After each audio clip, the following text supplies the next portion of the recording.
Primer movimiento. El mundo desde la universidad. Un horizonte sonoro para vivir el cine. Martes, 21 horas, por el 96.1 de FM. Radio UNAM. Búscanos en redes sociales, en Facebook como Primer Movimiento UNAM y en Twitter como PMovimiento, o escríbenos un correo a primermovimientounam@gmail.com. Hagamos comunidad.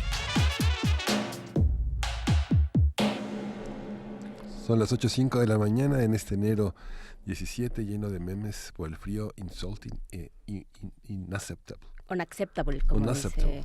como dicen los promos. No sé ustedes dónde estaban, espero que hayan estado en otro lado, porque la felicidad siempre está en otra parte y desde luego está lejos de los promos. Pero bueno, nosotros aquí estábamos escuchándolos, viendo memes y preparándonos para entrar a Radio UNAM. A partir de este momento ya estamos en vivo desde la cabina de Primer Movimiento en 96.1 de FM, en el 860 de AM, como estábamos desde las 7 de la mañana. Si se perdieron la transmisión, pues de lo que se perdieron, porque hablamos de vampiros, de asesinos seriales, de cómo nos relacionamos con el monstruo, de qué hacemos con los diferentes monstruos y con la figura del vampiro. Estuvo por aquí Roberto Coria, fue una gran conversación. Y bueno, pues se armaron las discusiones de si el conde Pátula sí o no, de Germán Robles, del conde Duval, de si los vampiros que se toman aguas sí o no, un montón de cosas. Pero bueno, ya estamos aquí, vamos a hablar de un montón de temas y les agradecemos que se comuniquen con nosotros en @PMovimiento, en Primer Movimiento en Facebook y por supuesto al 55 36 43 39. Tenemos el curso que ya está en redes del 28 de enero al 28 de abril, de 10 a 12 horas los sábados, y lo organiza la Facultad de Filosofía y Letras en su departamento de vinculación universitaria. Y es interesante porque Roberto Coria, aborda el tema desde muchos puntos de vista, antropológicos, jurídicos, criminológicos, literarios, y vale la pena hacer parte de este enfoque. Tiene descuentos, el curso cuesta, pero tiene descuentos y está en nuestras redes sociales. Pero bueno, por lo pronto, pasemos a otros temas, a otros vampiros, vámonos a la nota nacional. Primer movimiento.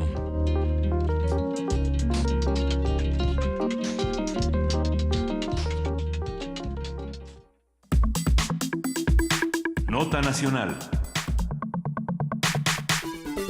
La semana pasada, Miguel Ángel Osorio Chong informó sobre su salida de la Secretaría de Gobernación para poder atender una nueva responsabilidad política, profesional y personal. A ese cambio se siguió el de la titularidad de la Secretaría del Trabajo, la cual asumió Roberto Campa Cifrián, que cómo sirve, qué bárbaro, para todo sirve. Tras la salida del ahora secretario de Gobernación, Alfonso Navarrete Prida. El también priista Miquel Arreola Peñalosa dejó su puesto en el IMSS a Tufik Miguel Ortega para buscar la candidatura de su partido a la presidencia. Aurelio Nuño Mayer dejó la dirección de la SEP en manos de Otto Granados Roldán y José Antonio González Anaya llegó a la Secretaría de Hacienda y Crédito Público tras la salida de José Antonio Meade. Vamos a hacer un análisis de estos cambios en el gabinete, lo que implican, cómo se van perfilando hacia el 2018 y cómo anuncian un nuevo momento. Lo vamos a platicar con Ignacio Marván, él es profesor investigador de la División de Estudios Políticos del CIDE, ha estado con nosotros varias veces. ¿Cómo estás, Ignacio Marván? Gracias por platicar con nosotros. No, gracias a ti, Juana Inés, gracias Miguel Ángel por la invitación y me da muchísimo gusto platicar con el público de Radio Universidad. A ver, cuéntanos, ¿cómo lees estos cambios en el gabinete? Bueno, mira, yo creo que podemos ver muy claramente cómo a lo largo del sexenio Peña fue más o menos reacio a los cambios, hizo los que tuvo que hacer en algún momento determinado, pero no era, siempre hablábamos de que iba a haber cambios, no iba a haber cambios, y estos últimos pues ya van en el ajuste claro para pues, tratar de apuntalar el cierre de su gobierno y sobre todo apuntalar a su candidato Meade a la presidencia. El caso de Osorio, pues todos sabemos que era el priista con mayor intención de voto, que digamos de los precandidatos del PRI realmente es el que tenía un poquito más apoyo dentro del PRI. Las cosas, pues no hubo así un gran rompimiento, pero tampoco fue muy sencillo aceptar la candidatura de Mid, y pues lo sacan, digamos, para que no estorben la elección desde la Secretaría de Gobernación, y pues vaya a tratar de apuntalar como candidato al Senado a José Antonio Mid. En el momento que hay que sacar al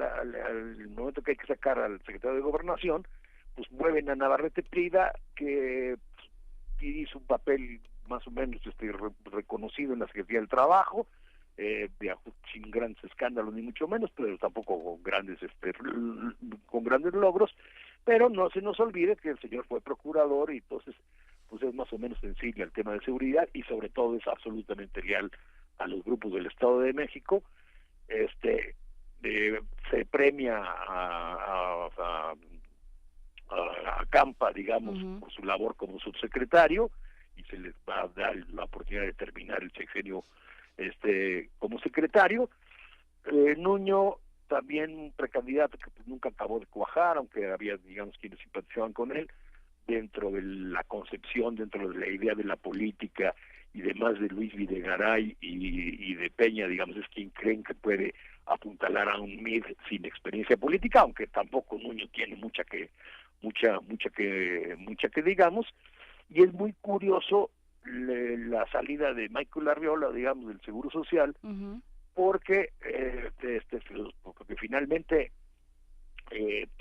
había hecho, digamos, un papel, o nos habían vendido un papel de saneamiento, de que están los mejores los tiempos y una serie de cosas, y lo mandan, pues ahora sí que de sacrificio, no entiendo con qué lógica, pues le piden que vaya a apuntalar a Mid en el Distrito Federal, sin que tenga pues el mayor peso político Arriola, pero pues es finalmente correligionario, y tramita en esa lógica. Creo que en síntesis, digamos, lo que podemos quedar muy claro es no se nos olvide cómo enfrentó Peña la elección del Estado de México, en donde a cada uno de sus secretarios les encargó casi un número de municipios para apuntalar a Alfredo del Mazo. Creo que estos ajustes van fundamentalmente a esa misma lógica de cómo meter al gabinete, digamos, bajo control estricto de Peña, de cómo meterlo a la elección para tratar de apuntalar a un candidato que parece que no despega, que es José Antonio Mid. Sí, creo que aquí la figura central, y me parece que así lo piensas tú también, porque así empezaste, es Osorio Chong, ¿no? Que además ahora se está durante todo su paso por la Secretaría de Gobernación, y ahora más se está perfilando como el gran estadista, el conciliador, ¿no? Es su momento frente a la huelga del Politécnico fue muy muy representativo de esa figura que él estaba construyendo, aunque los hechos no le ayudan, digamos, no entrega buenas cuentas. No, de hecho, él hace una declaración que me parece interesante al terminar su carrera, al despedir, su Secretaría de Gobernación, al despedirse, dice que siempre apostó por el diálogo, y hay hechos, digamos, en donde ciertos conflictos sí logró más o menos distorsionarlos, pero también queda absolutamente claro, primero, que el déficit que hay digamos, el repunte de homicidios, violencia, inseguridad, no tuvo elementos, digamos, para enfrentarlo, y que en buena medida, como él pujó desde la campaña presidencial del 2012, y ya llegando a la Secretaría de Gobernación, pujó durísimo por concentrar todas las fuerzas de seguridad pública en Secretaría de Gobernación, pues ahora sí que en el pecado llevó la penitencia, porque asumió toda la responsabilidad y las cosas no simple y sencillamente no funcionaron, y termina en un escenario pues muy similar o peor de violencia y homicidios al que terminó el gobierno de Calderón, que había abiertamente declarado la guerra. Entonces ahí tenía un costo muy importante. Y vale la pena señalar que lo que parecía ser un mero movimiento técnico, digamos, de sale Mid a la candidatura y bajo Antonio González Anaya, un financiero que estaba haciendo cierta labor de saneamiento financiero en Pemex, pasa a la Secretaría de Hacienda, en su primera escaramuza pues demuestra ser un político bastante torpe y arma un conflicto como el que se armó con el gobierno de Chihuahua. Sí, efectivamente, no se anuncia que los cambios vayan a ayudar a la transición, ¿no? Pensando en este término que lo utilizan mucho para la política estadounidense y sajona de legado, ¿no? ¿Qué legado está dejando Peña Nieto? ¿Cómo está terminando de manera bastante desaseada su sexenio? Sí, además ya no solo desaseado, sino que sin recato alguno, entonces se cierra en leales para conservar, digamos, lo más posible el control del equipo, y apostando a fortalecer a su candidato, pero que no vemos con qué se esté fortaleciendo. Entonces, hay más que legado o no legado, es interesante, todo te indica que pues la bajísima desaprobación de Peña te habla de que se conserva una aprobación de un 20, 23, 24%, ¿no?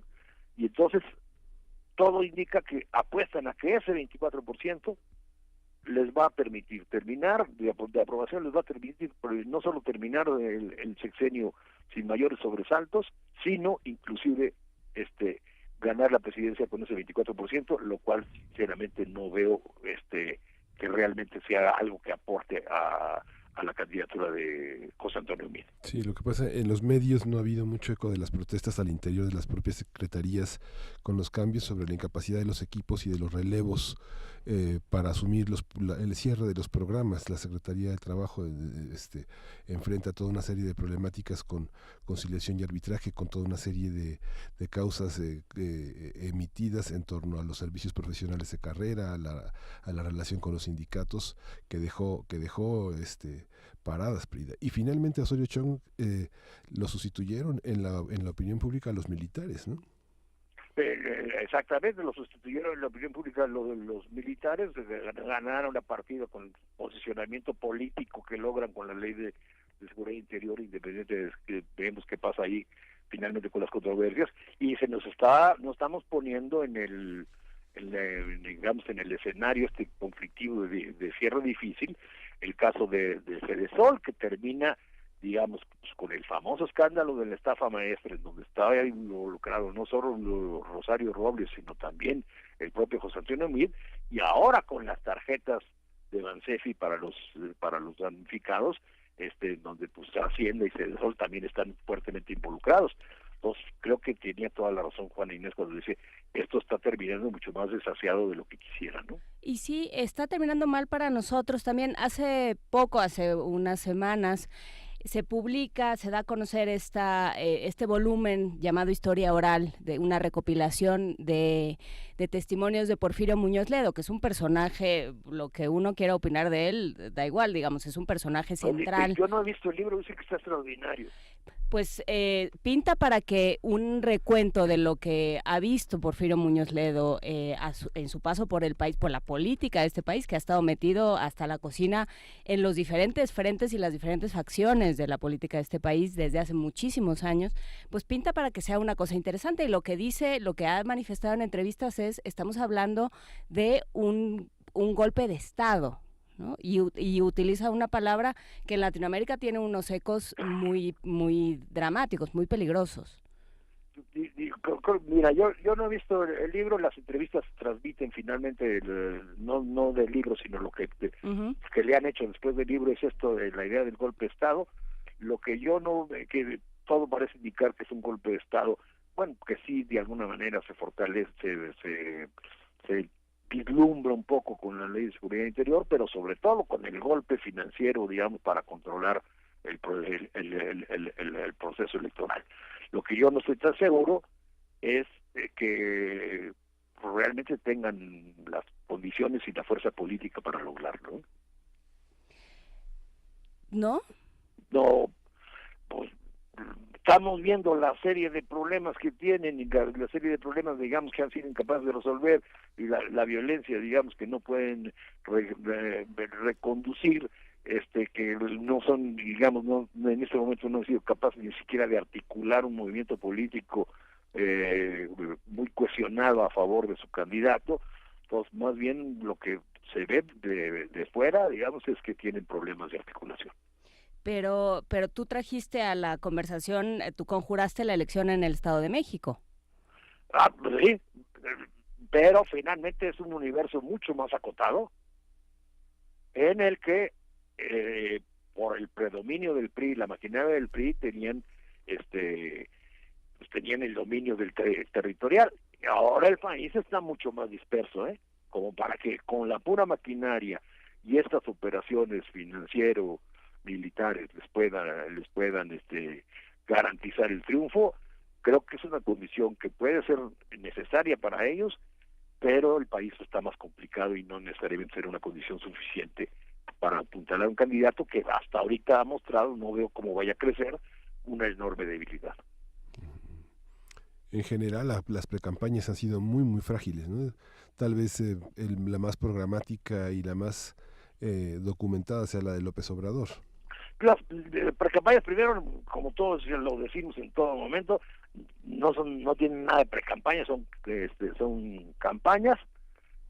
Han mostrado, más que fragilidad o no, una relativamente baja intensidad, con algunos ataques, digamos, pero pues ya todos como muy sabidos, que no tienen absolutamente nada de novedoso, y lo que te indican es un López Obrador que va tranquilo, digamos, moderado, porque pues se conserva aparentemente, como todo lo indica, en un primer lugar relativamente cómodo, un MIR que pues se pone incluso a tratar de discutir y de bravucón y que no le queda, digamos, para los tecnócratas que es, y no acaba de cuajar su candidatura, y Ricardo Anaya tratando de, primero que nada, posicionarse en un segundo lugar, primero tratando de hacer creíble, digamos, que alguien que proviene del PAN y ese PRD entrevista es realmente oposición al PRI, que lo cual es difícil de creer, pero tratando de apostar a eso, y buscando ya a la larga tratar de definir una alternativa de cambio radical, pero que no sea la de Andrés Manuel. Entonces pues tampoco está tan sencillo resolver esa ecuación, y en ese tono, digamos, dentro de esa litis, dentro de ese marco político, digamos, tan estrecho como el que acabo de marcar, pues es en la dinámica en que se están dando las precampañas. Sí, que sí, como dices, son campañas en toda forma, pero que parecen como una simulación, ¿no? Llevamos tanto tiempo viéndolos y digamos, nadie está proponiendo nada. Creo que le estás pegando al clavo. O sea, más que simulación o no simulación, llevamos tanto tiempo, digamos, con los mismos parámetros y los mismos personajes en la discusión por la posible, por la competencia hacia la presidencia de la República, que es difícil, que es muy difícil tener algo nuevo cuando el escenario está consolidado desde hace más de un año. Sí, venturosamente los periodistas tenemos al Bronco para que nos dé nota. Pero ya para que la nota la dé el Bronco, se quiere decir que estamos hablando de una campaña paupérrima, ¿no? O para que la nota la dé Corral, no con un hecho realmente duro y importante como es la gente que ya detuvo de César Duarte, sino con un pleito con Hacienda en donde pues es una cuestión de retransmisión y transferencia de recursos rutinaria que él ha logrado aglutinar políticamente para pegarle a Peña, para pegarle a Hacienda y para pegarle a mí, que la nota esté por ese lado. Pues insisto, creo que las campañas están dentro de lo rutinario, entre otras razones porque llevamos ya más de un año en campaña. Y sin embargo, lo que nos ha cambiado ha sido esta maleabilidad, por ponerlo en esos términos, de los partidos, ¿no? Ahora resulta que se pueden juntar todos con todos y no les causa ningún prurito. ¿Cómo ver eso? Eso también es muy curioso. Es decir, tenemos todo un discurso en contra de la partidocracia y la fortaleza y la protección que la ley da a los partidos mexicanos, y lo que creo que queda evidente, digamos, en esta campaña presidencial y como en cualquier sistema presidencial, y tampoco eso es tan mexicano, lo importante son las personas y la credibilidad o no de los candidatos que están al frente. Y los partidos son maleables, digamos, en función de su interés por ganar y lograr el máximo voto posible, por articularse en torno a X o Y persona que creen que es el que les puede dar mejores resultados en términos electorales, en términos de recursos y en términos de posiciones. Esta mesa resulta muy interesante porque, digamos, es la parte como nacional, federal, de un esquema que se repite en prácticamente todos los estados del país. Ayer Reporte Índigo publicó una serie de candidatos a las diputaciones, a las senadurías, a las alcaldías, que son verdaderamente lamentables, porque lo que muestra es que en los últimos años la falta de cuadros, la falta de profesionalización lleva a poner a viejas figuras que estaban al mando de secretarías, de institutos en los estados Guadalajara, Jalisco, Nuevo León, etcétera, que ponen de manifiesto la gran cantidad de candidatos perseguidos con averiguaciones previas, inhabilitados, perseguidos por sus propias labores de fraude en sus estados, ¿no? Que son hombres. Tienes un problema muy grave de cuadros que se expresa. Precisamente, bueno, lo que Peña nos trató de vender como el nuevo PRI resultaron una bola de pillos, y cuantos incluso están ya bajo las rejas o perseguidos. Y esa era su apuesta. Sí. Y los vendió como un PRI renovado, joven, y resultó peor que cualquier PRI anterior, Sí. en términos de corrupción. Y por otro lado, esta tendencia que se ve en Puebla, digamos, de poner a la esposa, o que se ve en Veracruz de poner al hijo, pues te habla de una clase política bastante cerrada, con muy poca permeabilidad, en donde hay problema de emergencia de nuevos liderazgos que no están saliendo a través de los partidos, Sí. Pero que tampoco se está dando, o sea, tú estás refiriéndote concretamente al PRI, pero tampoco está sucediendo en el PAN y mucho menos en el No, PRD. el caso de Puebla es el PAN. Sí, Sí. claro. Entonces, Sí, o sea, no está tan sencillo. O Oaxaca, el hijo de Murat, estamos en una cosa ahí media complicada, ¿Y para dónde? Porque bueno, al principio del sexenio empezamos a pensar, o a raíz de las elecciones anteriores, empezamos a pensar en los independientes, y se empezaron a dar los jaloneos con el sistema de partidos, y les empezaron a cerrar puertas. Y luego, pues, se nos empezó a caer esa posibilidad. Entonces, ¿para dónde? No, a ver, mira, lo de los independientes, creo que ya alguna vez lo habíamos platicado aquí con el público de Radio Universidad. Yo creo que ahí hay que hacer diferencias muy, muy importantes, ¿no? Mientras más chica es la circunscripción, más posibilidades y mayor autenticidad puede tener un independiente. Claro. Creo que el caso de Kumamoto como un primer en Zapopan por un distrito electoral local ilustra muy claramente el espacio con el que puede irse construyendo básicamente en un número de electores relativamente reducido la posibilidad de una candidatura independiente. Lo del Bronco fue, pues ahora sí que un garbanzo de la libra, porque se vieron determinadas circunstancias en donde quienes apoyaban al PRI y al PAN en Nuevo León, digamos, tienen un realineamiento fuerte, y encuentra ahí la posibilidad y el financiamiento para posicionarse, y es el caso de que porque alguien como él llegó incluso no solo como candidato a gobernador, sino a ganar la gubernatura. Conforme vamos, me parece muy interesante, por ejemplo, de lo que se está viviendo ahorita, los que pueden ser, estamos hablando de, pues, si mal no recuerdo, 7, 8 cuando menos, en diferentes estados que pueden presentar una candidatura sólida al Senado, que pues también, insisto, es un solo estado para el Senado, es un universo bastante manejable para armar una coalición de apoyos de votantes que te puede impulsar. Y lo que está sucediendo a nivel de los candidatos independientes, a nivel de la presidencia, bueno, lo primero que queda demostrado es que se requiere muchísimo dinero, por la pura maquinaria que necesita. Olvídate si compras credenciales o no compras credenciales, como está denunciando Pedro Ferriz de Con. Simple y sencillamente la maquinaria de operadores, de facilitadores para lograr las firmas y demás, eso cuesta dinero, y es una maquinaria pues menor a la de un partido, pero pues muy similar a la de un partido. Según la dificultad de lograr las firmas, no tanto en el número, que eso ya vemos que hay alguien que pues habrá que revisarlas qué tan auténticas son o no, hasta dónde se han logrado, la dificultad de lograr la dispersión territorial que se les requirió. Entonces, ¿qué es lo que sucede? Es decir, cómo sobre todo a nivel de candidatura a la presidencia, en realidad pues es una quimera eso de que pueden llegar a un independiente, porque se necesita alguien que tenga mucho dinero, mucho apoyo y que construya, al menos en un tiempo rápido, una maquinaria partidaria a nombre de un independiente que pueda articular las firmas necesarias para lograr el registro. Claro. Creo que es interesante esto que dices de lo local, ¿no? Creo que si algo va a cambiar en el esquema político mexicano va a tener que ser de lo más local, ¿no? Desde los más pequeños, desde las más pequeñas organizaciones vecinales, y solo así se va a ir permeando a lo federal. Así es. Porque bueno, en este momento sí, pues no sé qué va a pasar, probablemente. Es que luego no pasa nada, digamos, probablemente vamos a pasar por las elecciones y no va a suceder nada, y tendremos esta conversación en 6 años. No es que no pase nada, pero tampoco pasa tanto como no se nos quiere vender en los procesos.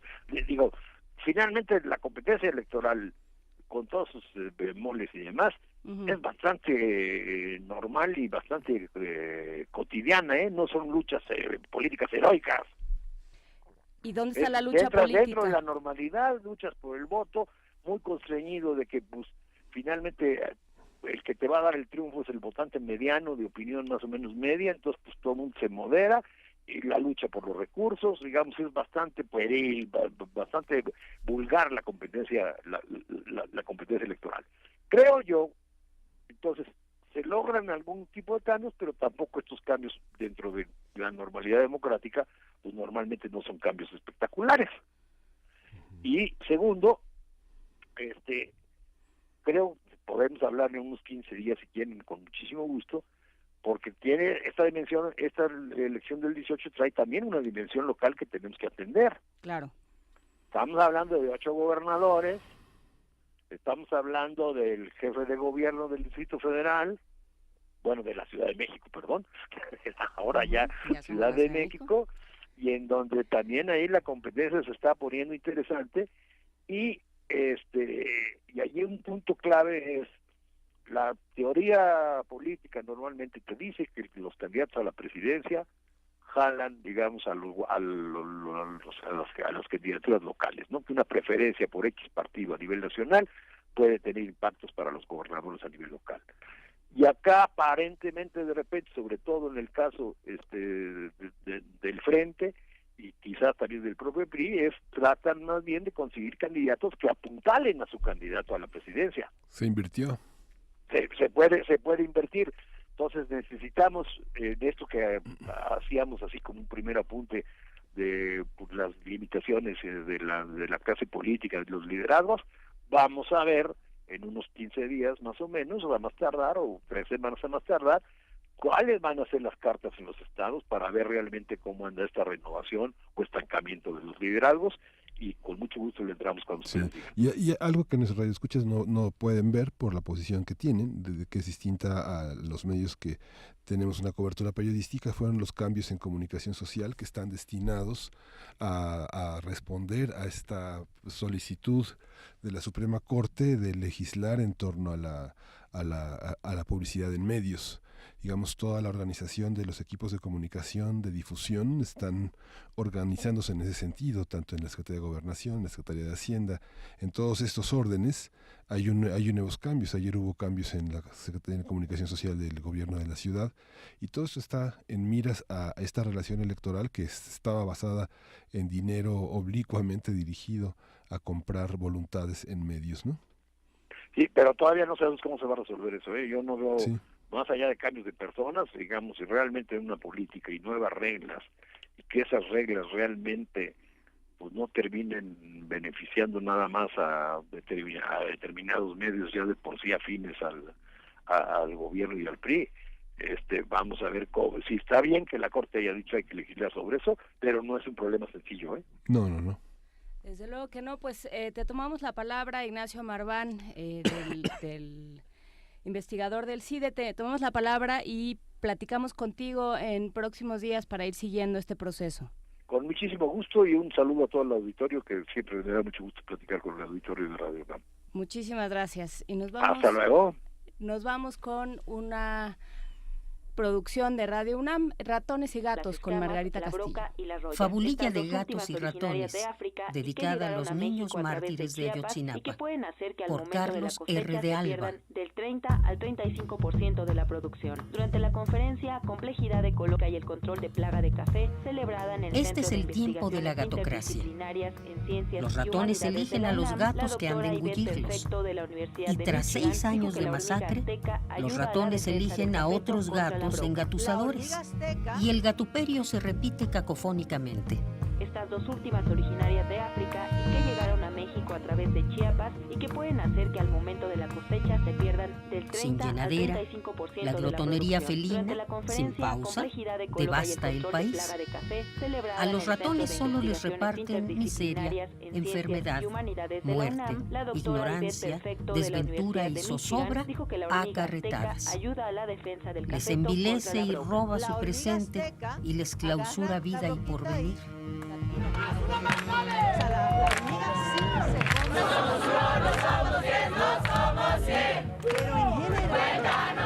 Con las 1000 formas del despojo, prosiguen cegando ratones y los que sobreviven, subyugados por la televisión y otros medios de control, con sus 1000 formas de engaño, siguen eligiendo felinos o ratas que el poder torna gatos, en la carísima y fingida ratoncracia, en la que solo juegan los meninos que incansables prometen paraísos, y a cambio dan infiernos sexenales cada vez más corruptos y siniestros.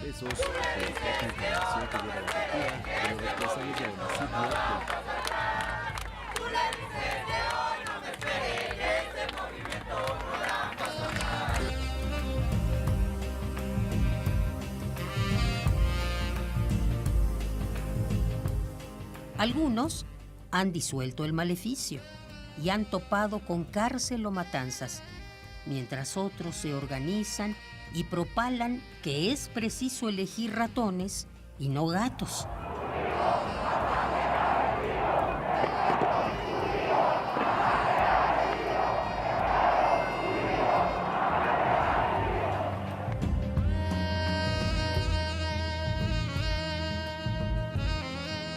Mas otros sensatamente se preguntan si la gatuna dictadura obcecada, temible y mezquina, cederá en paz un poco del poder o se aferrará a su desmesurada, rentable felonía que niega a los ratones el derecho vital a la alegría.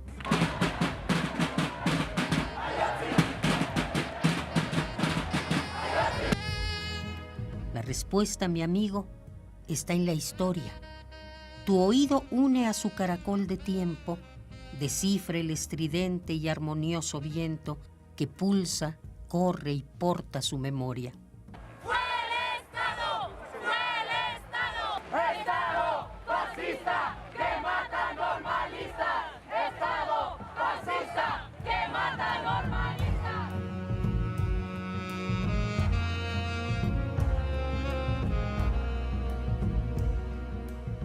Algunos han disuelto el maleficio, se organizan y propalan que es preciso elegir ratones y no gatos. Pero, mejor aún, no dejar el mandato en unos cuantos, sino mandar entre todos.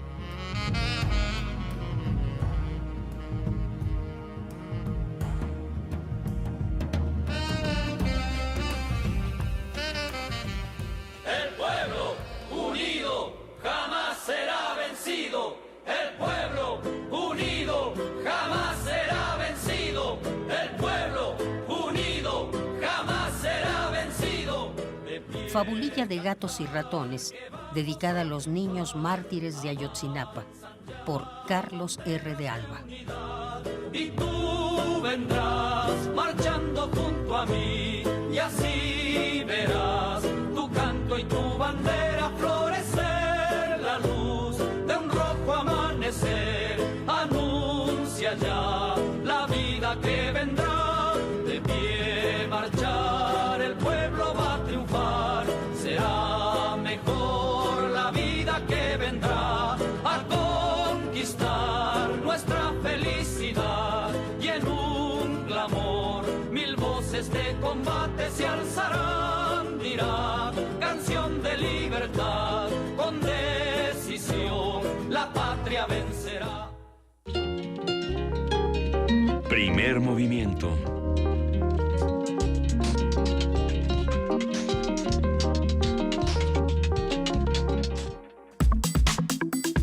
Nota internacional. Desde hace varios días se han registrado protestas en muchas ciudades de Túnez ante el aumento de precios e impuestos causados por una nueva ley financiera.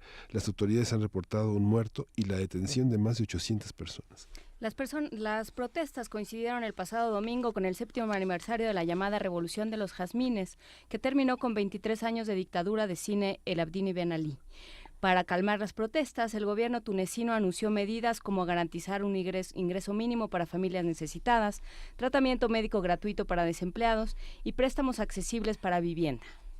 El 30% de los tunecinos carecen de empleo, mientras la deuda fiscal del país asciende a un 70%. Además, por un préstamo del Fondo Monetario Internacional de 2.4 mil millones de euros, el gobierno se comprometió a hacer una estricta reducción de gastos. Vamos a platicar sobre la situación actual en Túnez, cómo leerla, qué elementos intervienen y cuáles son las posibles salidas a este conflicto. Nos acompaña el doctor Gilberto Conde, profesor investigador del Centro de Estudios de Asia y África del Colegio de México y especialista en política del Medio Oriente. Gilberto Conde, gracias por estar con nosotros esta mañana. Buenos días, Juana Inés, buenos días, Miguel Ángel, qué gusto estar con ustedes otra vez. Oye, cuéntanos, ¿cómo leer esto que sucede hoy en Túnez? Bueno, primero que nada, la revolución tunecina de 2010-2011 fue la más exitosa de todas las revueltas populares árabes, en el sentido de que lograron tumbar a su dictador, no hubo un golpe de estado violento, hay diversidad política, sin embargo, y también hubo algunas conquistas sociales. Sin embargo, muchos de los problemas que llevaron al levantamiento popular siguen ahí. Uh-huh. Los sectores económicos beneficiados por el régimen de Ben Ali siguen en la cúpula del poder económico.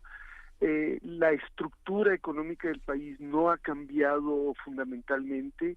La gente más humilde, a pesar del ingreso mínimo garantizado, sigue en condiciones muy paupérrimas, y en este contexto el Fondo Monetario Internacional da una ayuda al país a cambio de las políticas que ya conocemos en el resto del mundo, que son políticas que van destinadas a economizar, entre comillas, por parte del Estado a costa de los más necesitados.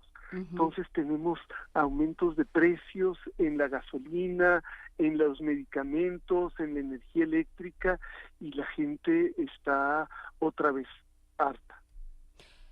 Claro, pero esto, como tú lo describes, no sé si sea así, es una serie de promesas incumplidas, digamos. Es esta idea, una vez más, de que con un cambio político viene necesariamente un momento de bienestar social.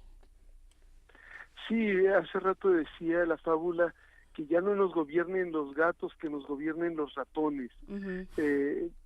Y el problema sigue ahí, el malestar. La gente se levantó por una serie de cosas que incluían lo político, pero incluían también lo económico, pero lo económico no se ha resuelto. ¿Se parece esto en algo a lo que sucede en Irán? Lo que sucedió a principios de año. Sí, claro, en Irán el problema también tiene que ver con lo económico. No solamente, porque en Irán también están protestando, están hablando en contra del dictador, decían los manifestantes, ¿no?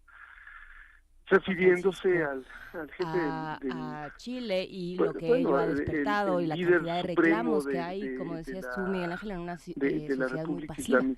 Que no es el presidente de la que no sale a la calle ni se levanta pero fácilmente, también está y que sin embargo se niega como a participar en este montaje que se organiza con cada visita del Papa, sobre todo en América Latina, ¿no? Donde el pueblo se sale a la calle y donde aparentemente todo es buena acogida y todo es fiesta y fanfarrias. Bueno, pues hay quien dice, nos debe todos los casos de sacerdotes pederastas, nos debe una serie de descubrimientos y nos debe muchas cuentas por saldar. El Papa ya salió a dar un discurso condenando a la pederastia, pero bueno, países que no identificamos como países en los que haya un problema de violencia mayor, donde aparentemente hay cierta democracia, la gente sigue protestando porque no ven mejorías sustanciales en su suerte, en su suerte económica, ¿verdad? Y esto va a seguir ocurriendo. La gente se va a seguir movilizando, y además porque también quieren tomar decisiones en sus vidas, porque muchas veces la democracia formal esconde una falta de democracia en lo más inmediato de la población. ¿Podrías precisar un poco más esto, Gilberto, porque suena muy interesante? Bueno, digamos que en Marruecos tenemos o en Túnez también tenemos unas democracias en las que la gente va y vota por representantes que después se olvidan de las promesas. Pueden hacer promesas muy bellas, muy agradables, Chile y pero lo que ello ha despertado y la cantidad de reclamos que hay, como decías tú, Miguel Ángel, en una sociedad muy pasiva, en una sociedad que no sale a la calle ni se levanta fácilmente, y que sin embargo se niega como a participar en este montaje que se organiza con cada visita del Papa, sobre todo en América Latina, ¿no? Donde el pueblo se sale a la calle, bueno, la población, donde aparentemente todo es buena acogida y todo es pues no fiesta y fanfarrias. Bueno, pues hay quien dice, nos debe, ¿no? Nos debe todos los casos de sacerdotes pederastas, nos debe una serie de encubrimientos y nos debe muchas cuentas por saldar. El Papa ya salió a dar un discurso condenando a la pederastia, pero bueno, pues y la gente se vio en Marruecos, quieren gobernarse incluso a nivel local, ¿no? En el norte de Marruecos hubo manifestaciones muy importantes hace un año a Chile y lo que ello ha despertado y la cantidad de reclamos que hay, como decías tú, Miguel Ángel, en una sociedad muy pasiva, ¿no? En una sociedad que no sale a la calle ni se levanta fácilmente y que sin embargo se niega como a participar en este montaje que se organiza con cada visita del Papa, sobre todo en América Latina, ¿no? Donde el pueblo se sale a la calle y donde aparentemente todo es buena acogida y todo es fiesta y fanfarrias. Bueno, pues hay quien dice, nos debe, ¿no? Nos debe todos los casos de sacerdotes pederastas, nos debe una serie de encubrimientos y nos debe es que en ese proceso democrático que muchas ya cuentas por saldar. El Papa ya salió a dar un discurso condenando a la pederastia, pero bueno, en todo este proceso hay también una creciente secularización que viene desde finales de los 90 y que hace que la diversidad de migraciones que hay tanto en Marruecos como en Túnez haga un diálogo al interior Chile de las y propias lo que ello ha familias despertado de y una la manera cantidad de diferente. reclamos Las que hay, personas como decías tú, Miguel crean Ángel, parejas, crean sociedad muy familias pasiva, ¿no? de una manera sociedad distinta. que La no diversidad sale a la calle ni se social levanta también fácilmente y contribuye que sin embargo se niega como a participar esta en este montaje visibilidad de las que se organiza con protestas cada y que visita del Papa, son un síntoma, sobre pues la todo vida en cotidiana América Latina, en estos ¿no? países Donde ha el pueblo se cambiado sale a la y calle francamente, como bien dice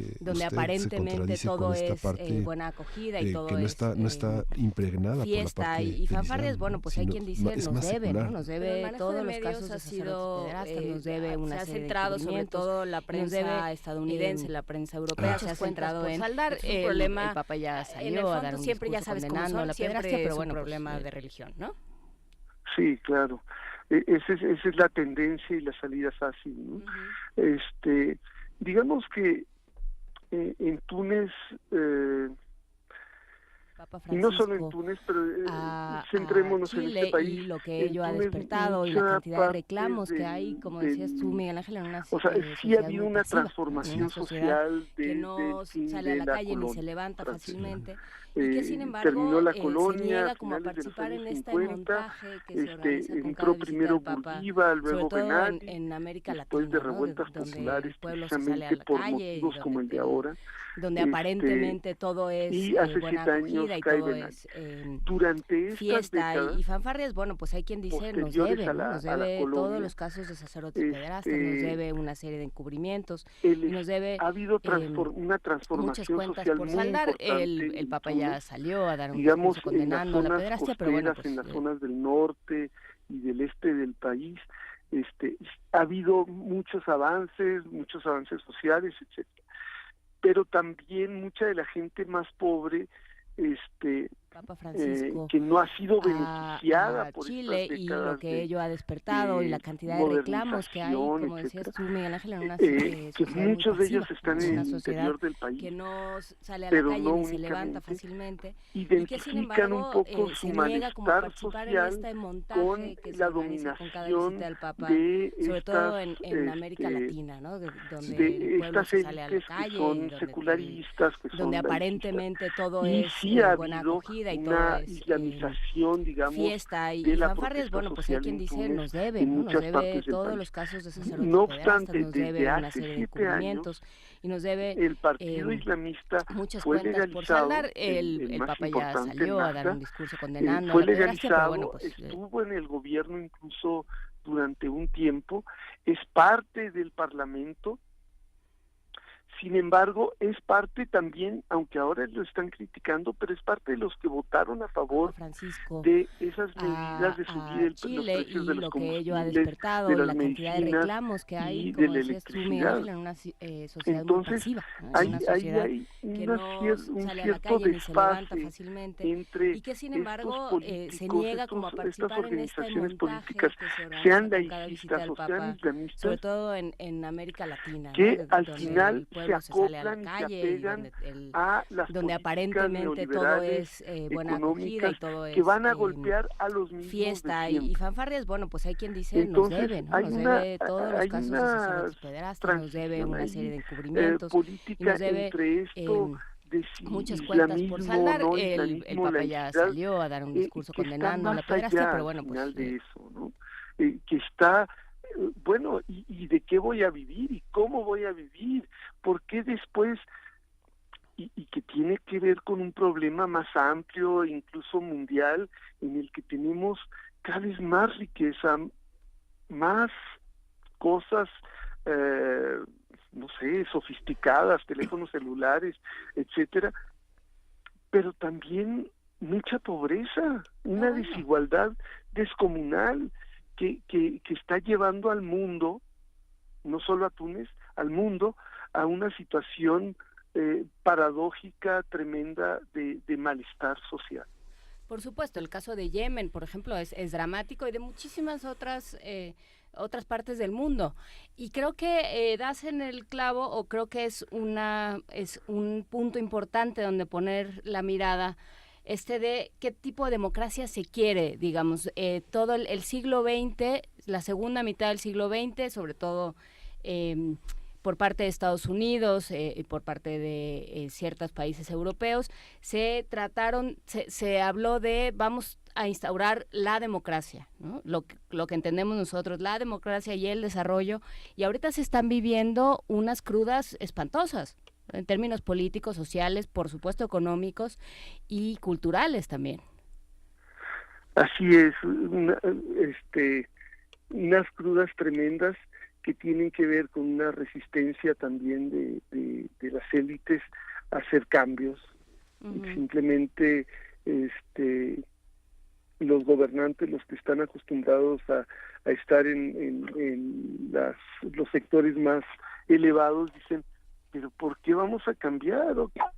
Vamos a maquillarle un poquito para que esta gente se calme, vamos a hacer algún pequeño cambio menor, vamos ahora a poner a poner a aquel, vamos a modificar esto, modificar aquello, pero esencialmente dejemos la misma estructura y nosotros vamos a seguir mandando, etcétera. Y eso no es sostenible a largo plazo. No es sostenible.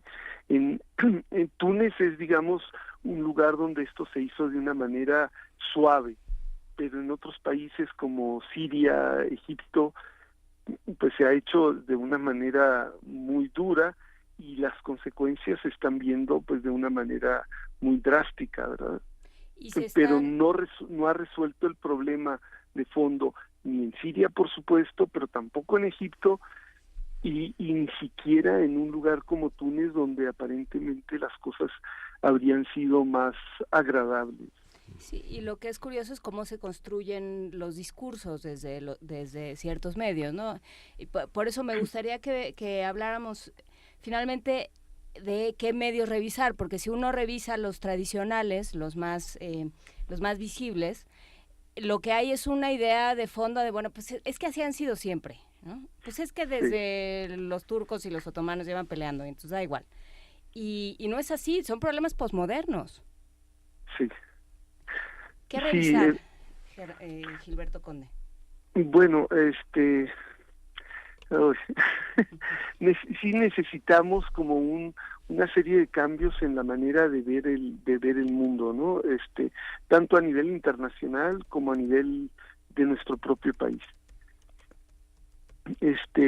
Deberíamos estar viendo más cosas, no solamente los problemas, que es muy importante ver los problemas y verlos de manera diferente, pero también es importante ver como la normalidad, pero la normalidad no es noticia, y como no es noticia, no hablamos de ella. Se habla de la normalidad en los países, los países dominantes, los países más importantes, ¿no? Estados Unidos, Europa, nos fijamos, qué bonitos los Alpes, o qué suave la vida en tal parte, y no hablamos de eso en cuanto a otros países, ¿no? En cuanto a África, en cuanto al norte de África, los países árabes, y también habría que hablar de literatura, de pintura, y no solamente de crisis. Y cuando hablemos de crisis, pues verla en su contexto, ¿no? ¿Qué tiene que ver con el fin de la manera en la que fue colonizada la región? ¿Qué tiene que ver con la manera en la que fue supuestamente descolonizada la región? Eso tendríamos que estarlo pensando como con más calma, con más tiempo. Aquí afortunadamente en el espacio, en Primer Movimiento, se tiene tiempo para reflexionar las cosas con profundidad, pero en la mayor parte de los lugares es todo rápido y no hay tiempo de profundizar en estos otros temas que son necesarios para entender el fondo de las crisis y qué sé yo. Los medios, fundamentalmente el caso de Túnez, pues desgraciadamente son fundamentalmente en lengua francesa, ¿no? Digamos que uno ve la actividad enorme del Instituto del Mundo Árabe. Sí, pero hay una gran actividad, intelectual, digamos, en Túnez la participación de los tunecinos en el Instituto del Mundo Árabe, las publicaciones. Le Monde dedica un espacio muy importante a África, Le Monde Diplomatique, Liberación. Hay una gran cantidad de publicaciones, pero que no se reflejan ni siquiera en periódicos tan importantes en la parte internacional como El País o El Mundo, ¿no? Es escaso, ¿no? Cierto, estaba ahora revisando precisamente algunos medios. Hay dos sitios que yo utilizo bastante para mantenerme al día de la información en esta región del mundo. Uno de ellos es almonitor.com, que es tienen periodistas de muchos lados que hablan acerca de diferentes regiones del Medio Oriente y el norte de África. Y sí han hablado de Túnez y de lo que ha estado pasando, pero si se le compara con otras regiones es mínimo, ¿no? Y es un medio en inglés. Otro que uso bastante es Yadalia, con doble Y, de adalia.com, y que es mucho más interesante, creo yo, que es uno de los más interesantes. Está hecho muy desde el punto de vista de los movimientos sociales, de las movilizaciones populares, etcétera. Pero si se fija uno, como es en inglés, también es bastante poco lo que habla de Túnez. No es que no haya nada, sí hay cosas, pero hay menos. Efectivamente, si queremos leer sobre el Magreb, es decir, Marruecos, Argelia, Túnez, sí es muy importante tener acceso a medios en lengua francesa, si no se tiene manejo del árabe directamente, ¿no? Sí. Y luego Al Jazeera con lo que con todo y lo que se le ha criticado por parte, bueno, en la disputa esta entre Arabia Saudí y Qatar, Al Jazeera es un medio muy importante, muy serio, muy profesional, que a veces tiene, pues obviamente también sus tendencias y sus elecciones de antemano, pero que sí entra a los temas de los movimientos sociales. Pero también hay menos cobertura sobre Túnez y el norte de África que sobre otras regiones de los países árabes. Pues, te agradecemos mucho este recuento, tomamos nota de los diferentes sitios que mencionaste y te agradecemos como siempre, Gilberto Conde, esta conversación y esperamos platicar contigo pronto. Pues será como con el enorme gusto de siempre. Me encanta estar en Primer Movimiento con ustedes, con los tres, aunque ahora están dos, y con la audiencia que es pues magnífica. Muchísimas gracias, Gilberto Conde. Nos vamos a una pausa. Primer Movimiento. Hacemos comunidad.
En directo en www.radio.unam.mx.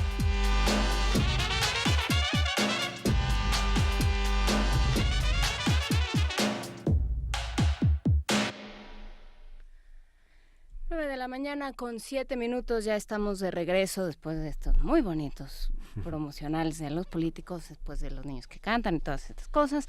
Ya estamos de vuelta venturosamente con Poesía Necesaria. Sí. Vámonos a Poesía Necesaria. Primer Movimiento.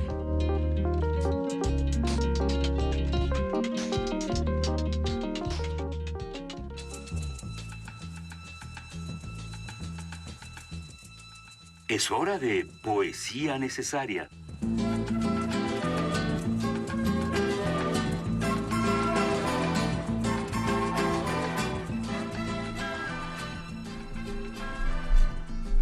Pues me puse a buscar poesía tunecina. Sí, me encontré con un poeta, Abdul Qasim al-Chabi, Javi, no sé bien porque mi árabe es inexistente, pero bueno, tiene un poema que me gustó que se llama Camina con tu época, pero bueno, para hacer un coro a lo que decía Gilberto Conde sobre Túnez y sobre este país, que pues lo único que quiere es comer, ¿no? Es sobrevivir y tener un mínimo bienestar. Y dice así La Bella Túnez, del poeta Xavi. No lloro por una larga noche de represión, ni por un campamento abandonado de mañana por sus moradores. Mi llanto es por algo mucho más grave que desde hace tiempo viene sucediéndonos, sin que nadie haya podido hasta ahora acabar con ello. Cada vez que entre nosotros ha surgido una voz pretendiendo por su propio bien despabilar al pueblo, revistieron su espíritu de una camisa de fuerza, desdeñando su loable empeño. A la fuerza acallaron su divina voz, sofocando sus ecos y lamentos. En lugar del perdón, al punto adoptaron contra él tiránicos y opresivos métodos. Así sucede siempre con aquellos que en algo destacan, que los dardos de la ruina les están todos destinados.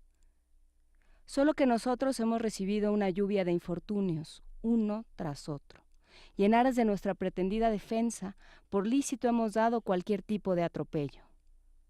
Yo, Túnez hermosa, 1000 veces nadé en el abismo del amor, movido por la vela del profundo amor que te tengo.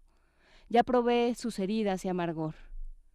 No me someto a los dictados de nadie, ni a una costa de morir y perder la juventud. No me importa, ni que se derrame mi sangre, que la sangre de los enamorados nunca corre en vano.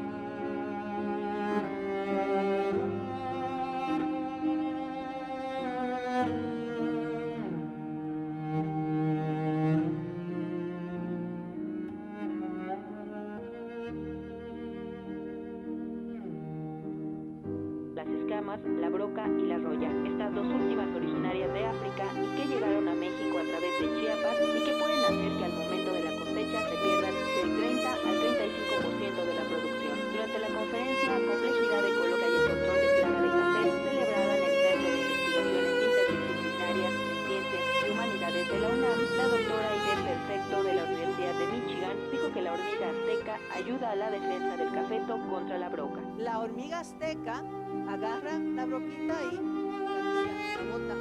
O sea, la hormiga sí se come la broca, de vez en cuando se la lleva al nido, pero en general hacen esto, simplemente la bota.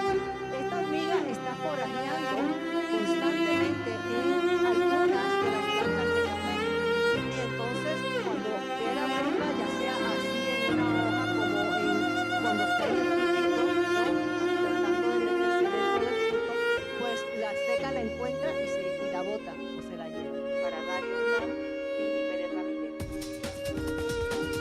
Nacional.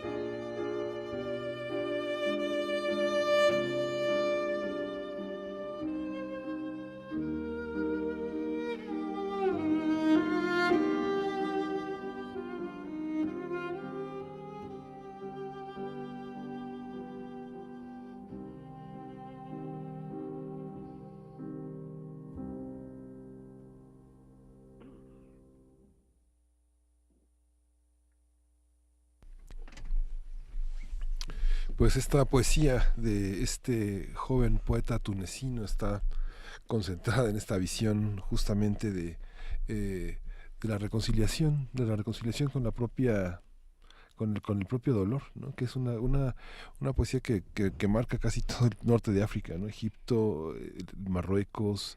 Hay una visión muy centrada en lo político, pero inevitablemente centrada también en lo amoroso, en lo que qué va a ser de ti, ¿no?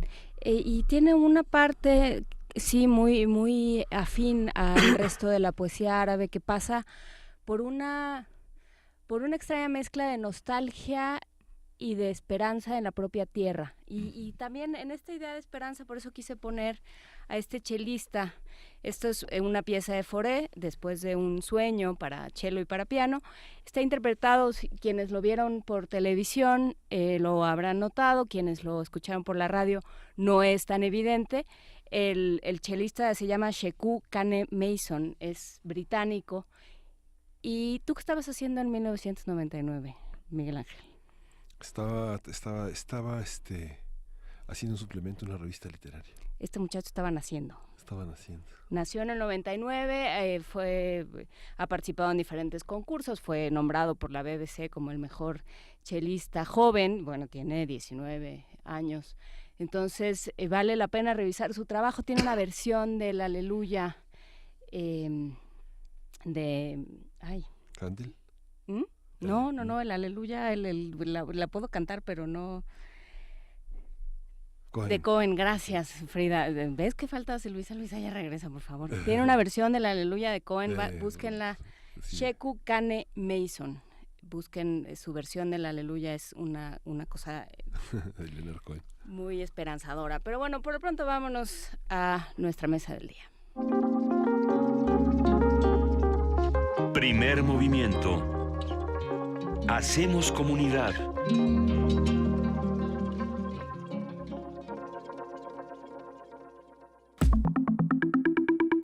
La mesa del día. De acuerdo con el consenso de analistas, es muy probable que la cifra de crecimiento para México en el 2017 se ubique en 2%, mientras que la expectativa para este año es de 2.2%. Algunos factores como la renegociación del Tratado de Libre Comercio de América del Norte, la reforma fiscal y las tasas de interés de Estados Unidos, así como el proceso electoral, podrían afectar el crecimiento de la economía, que de por sí cualquier cosa le afecta. Otro tema pendiente es el del ingreso básico. En noviembre del año pasado, el Consejo de Representantes de la Comisión Nacional de Salarios Mínimos aprobó un aumento de 8 pesos con 32 centavos para el salario mínimo. Este incremento, que entró en vigor para 2018, fue desestimado por diversos sectores por considerarlo insuficiente ante el incremento de precios. En el tema del empleo, aunque el gobierno presumió la cifra récord de 800.831 empleos creados en 2017, el índice de mejores trabajos del Banco Interamericano de Desarrollo ubica a nuestro país en los últimos 5 lugares de Latinoamérica. Y vamos a conversar sobre las tendencias económicas a observar en 2018, cómo se están reposicionando las fuerzas, quién está a cargo y qué lugar ocupa la economía en el bienestar social. Y para ello está con nosotros Rolando Cordera Campos. Él es director del Programa Universitario de Estudios del Desarrollo y un académico que desde hace muchos años se ha dedicado a dar luz sobre estos temas que tanto afectan a nuestro país y a Latinoamérica. Buenos días, Rolando Cordera, ¿cómo estás? ¿Qué tal? Buenos y gélidos días. Buenos y gélidos días, Rolando. ¿Cuáles son los temas de la agenda económica, no solo para México, sino de qué se está hablando cuando se habla de economía en este año, en estos tiempos? Recientemente, es Juana Inés, ¿verdad? Sí. Recientemente, Juana Inés, el Banco Mundial publicó sus perspectivas económicas para el año. Y de una parte nos informa que buena parte, prácticamente todas las economías del planeta han empezado a crecer. Uh-huh. Unos más, otros menos, pero todas están creciendo, a diferencia de lo que pasaba hasta hace muy poco, en que unos cuantos crecían, la mayor parte estaban estancadas, o incluso, como ha ocurrido en América Latina, particularmente con Brasil, decrecían, ¿no? Uh-huh. Pero al mismo tiempo el Banco Mundial en la carátula de su informe, que es un informe muy bueno, dice, bueno, pero ¿y cuánto tiempo va a durar esto? Porque también su investigación revela que desde hace un buen número de años la inversión, pues que es la clave del crecimiento, es el gran acto social para crear futuro, en particular Futuro Económico, está estancada, y la productividad llamada de los factores, que trata de medir la productividad de todos los que entran en la producción, el capital, el trabajo, la organización, etcétera, tampoco ha crecido. Y eso quiere decir que el crecimiento potencial, así llamado, tampoco ha crecido en los últimos años. Entonces, lo que el Banco Mundial advierte es que si no se llevan a cabo políticas activas de inversión, de formación de gente, de preparación del trabajo, es probable que esta recuperación que parece generalizada, pues muy pronto empiece a menguar y no dure, ¿no? Es que eso es la preocupación que ha recorrido pues el mundo, las capitales financieras y políticas del planeta, y desde luego los organismos internacionales. Hasta hace muy poco se hablaba de la muy alta probabilidad de que el mundo entrara en esto que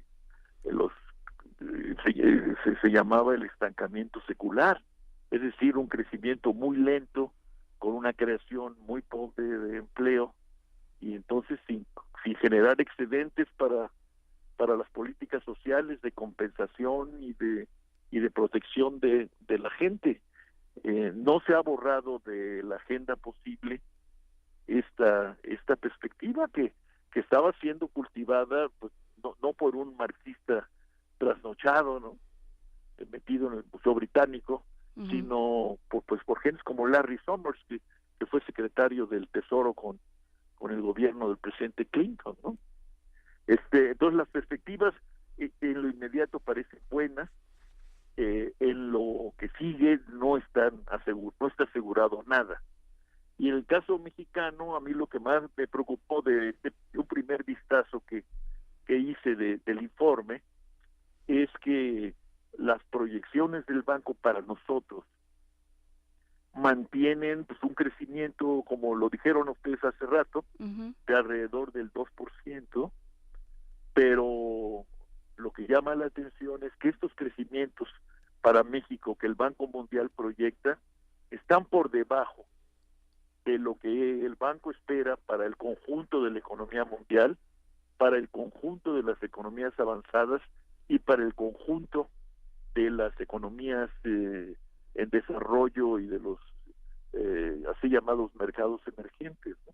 Es decir, crecemos, que bueno, pero crecemos muy por debajo de cómo va a crecer el mundo según estas proyecciones, y entonces lo que es crucial para un país como este, con esta demografía, que es la creación permanente y rápida de buenos empleos, pues estará postergándose, porque pues este milagro de los panes y de los peces, de que nos hablan las cifras del empleo, pues tienen frente a sí un mentiz muy fuerte.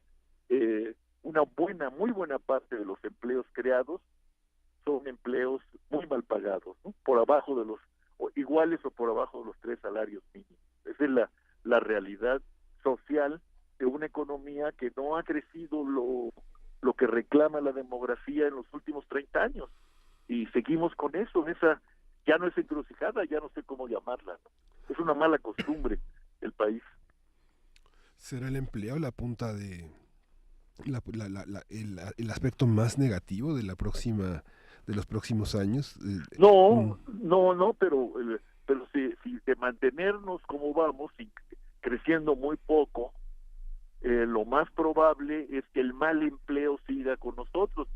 ¿Qué entiendo por mal empleo? No desempleo masivo, porque aquí nadie se puede dar el lujo de estar desempleado, puesto que no hay seguro de desempleo.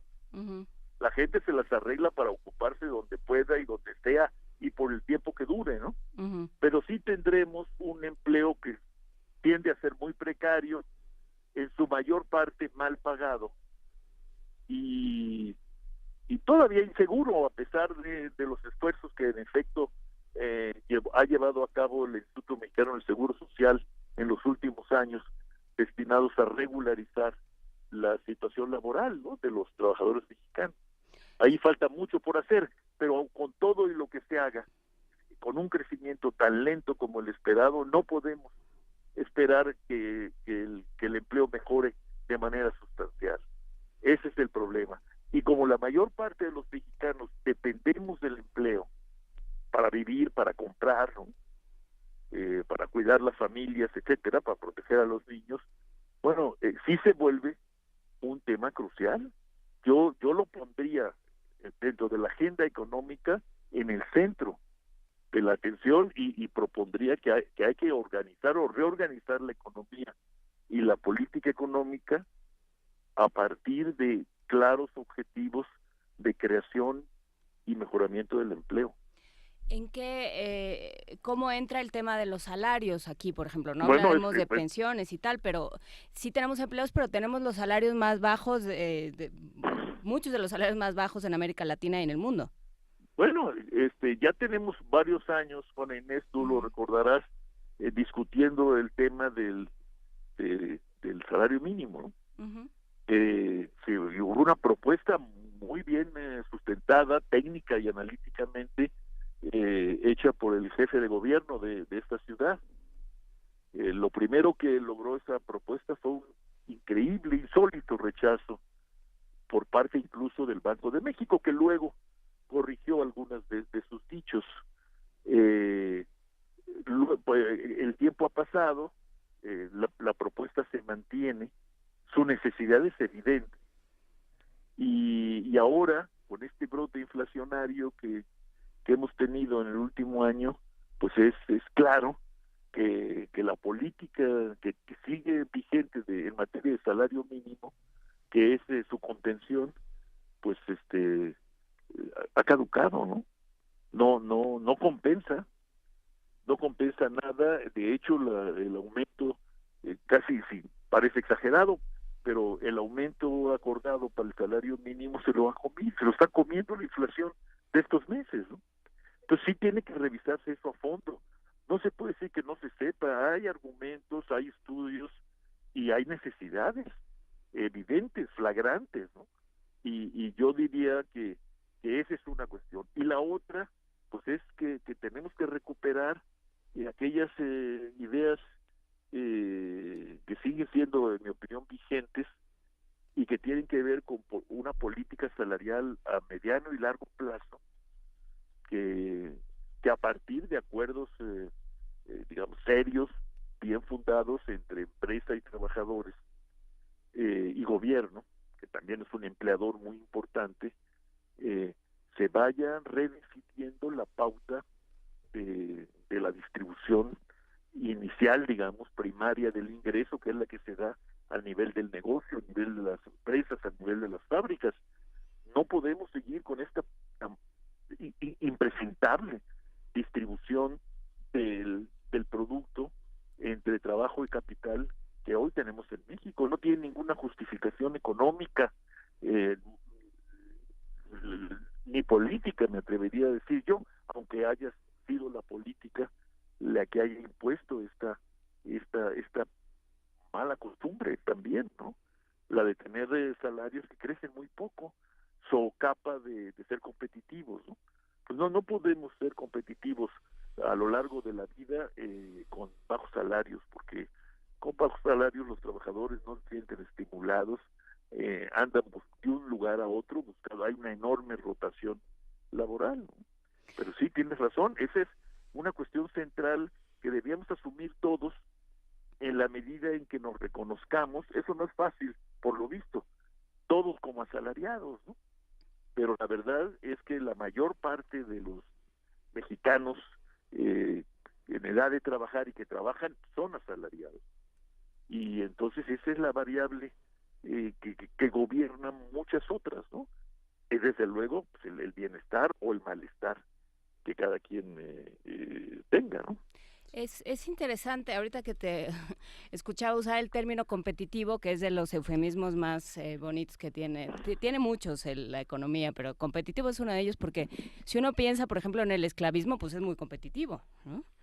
Pero bueno, sí, hay toda una discusión sobre, en términos de costo-beneficio, pero ¿a costa de qué? La reproducción del esclavo era muy alta, tendían el maltrato, pues los diezmaba, ¿no? Y afectaba su productividad, para utilizar esta jerga llena de eufemismos, como tú lo dices. Yo estoy de acuerdo contigo. Entonces, hablamos de competitividad, pero eso está hablando de una profunda pobreza, y de una pobreza que, como lo decías tú, en la perenne desigualdad, pues va a seguir siempre. Sí, pero la idea es que no siga, ¿no? Porque en un país como este, si nos vemos, para Inés, si hacemos un mínimo ejercicio de introspección, pues veremos que este país tiene con qué abatir, por ejemplo, abatir la pobreza extrema debería ser no la gran promesa, sino más bien la meta obligada para, como dice la canción, para empezar a cantar, ¿no? Porque eso se puede lograr muy pronto. Y luego enfrentar el tema que es el mayor, que es el de la pobreza no extrema, pero que afecta a grandes cantidades de mexicanos, y ya no solo, como la leyenda, en el campo o en las montañas del sur, ¿no? Los afecta aquí en las ciudades, aquí al lado nuestro, ¿no? Claro. Ahí al lado de ustedes, donde están, aquí en el periférico sur en el que yo voy transitando, está con nosotros. Se ha vuelto un fenómeno, pero digamos, es la compañía de todos, ¿no? Y se ha vuelto también, como lo han revelado las investigaciones y los conteos que hace INEGI y que estudia Coneval, se ha vuelto un fenómeno urbano, ¿no? Crecientemente urbano. Y entonces es en las urbes, en las ciudades, donde se dirime lo principal de la política democrática en un país, y en nuestro país ocurre lo mismo, ¿no? Entonces, si el hábitat de la política democrática es un hábitat cruzado por la pobreza y la desigualdad, pues no podemos esperar tener una pugna, una lucha política democrática de calidad, ¿no?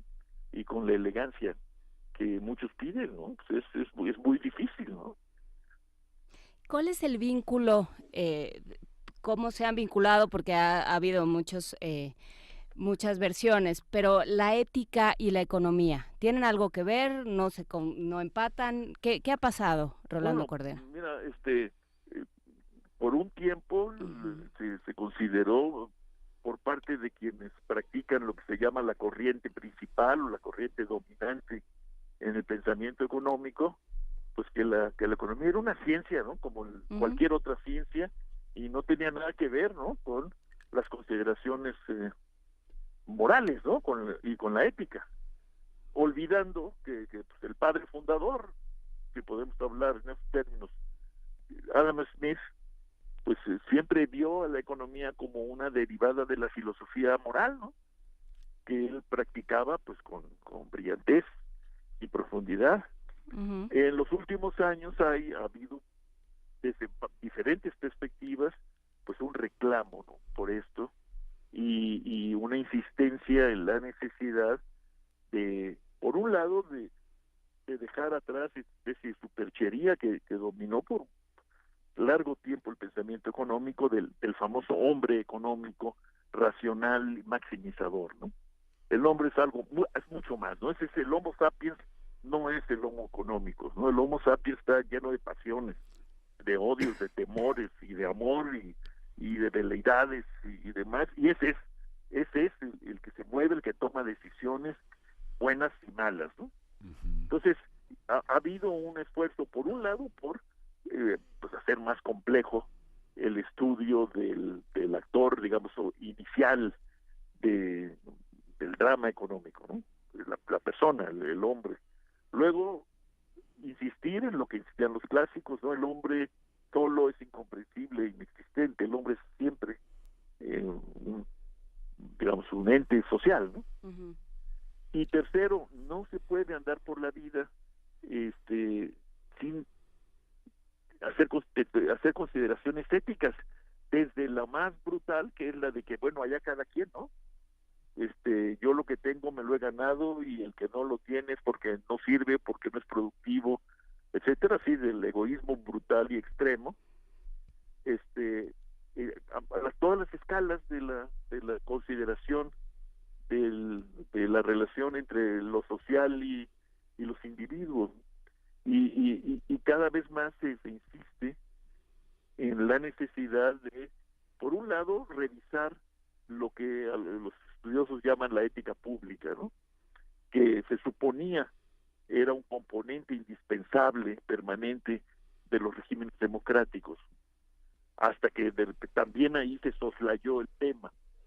Y en la economía no se diga, sobre todo frente a las desigualdades que se reproducen, no se corrigen a nivel mundial y que se dan también en prácticamente todos los países, y luego pues, ante los desastres que trajo consigo la llamada Gran Recesión de 2008 y 2009, que implicó pues una pérdida millonaria de puestos de trabajo, el estancamiento de los salarios, la reducción en las cuotas destinadas a la protección social, no en países como el nuestro, fiscalmente pobres y débiles, sino en los países más avanzados del mundo.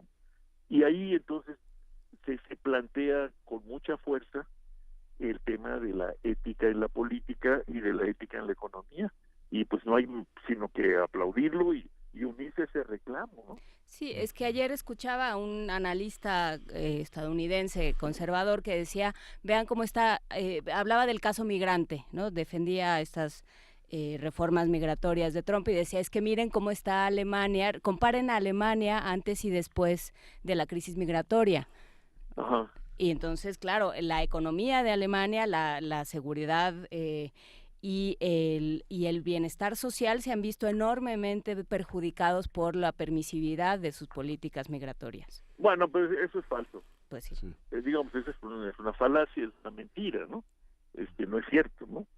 Es cierto que Alemania, sobre todo en la primera entrada de esta tragedia migratoria, actuó ejemplarmente, diría yo, ¿no? Uh-huh. y abrió su frontera, recibió a cientos de miles, si no recuerdo mal, de refugiados, y sí implica pues para Alemania costos, pero no solo eso, ¿no? Implica pues más fuerza de trabajo en una encrucijada como es la alemana, pero en general la europea, en que la fuerza de trabajo, vamos a llamarla así, nativa, crece cada vez más lentamente porque se envejece, ¿no? Uh-huh. Y está planteada ya la necesidad de un refuerzo, de un relevo, incluso en el trabajo humano, que solamente pueden aportar los migrantes, ¿no? Porque las tasas de fecundidad y de natalidad siguen siendo exageradamente bajas en aquellas latitudes, o sea que esta recepción de inmigrantes puede significar una gran inyección para el crecimiento económico alemán, como lo ha sido para los Estados Unidos, ¿no? Lo que también se empeñan en negar. Uh-huh. Pero el aporte del trabajo extranjero, por mucho tiempo, en realidad del trabajo de los mexicanos, al bienestar y al crecimiento económico estadounidense, está documentado, ¿no? Está sustanciado desde hace mucho tiempo, ¿no? Pero claro, ahí interviene, digamos, la antiética, ¿no?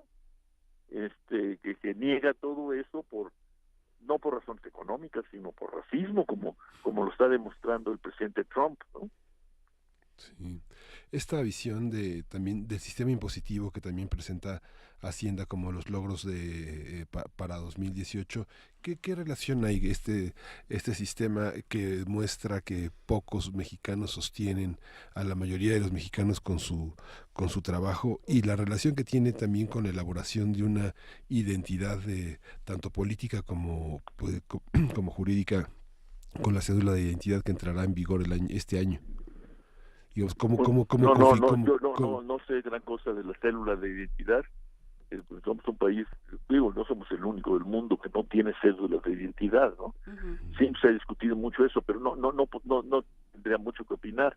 Sobre el tema fiscal, pues sí, realmente pues es un poco ridículo que un país que recauda por la vía de los impuestos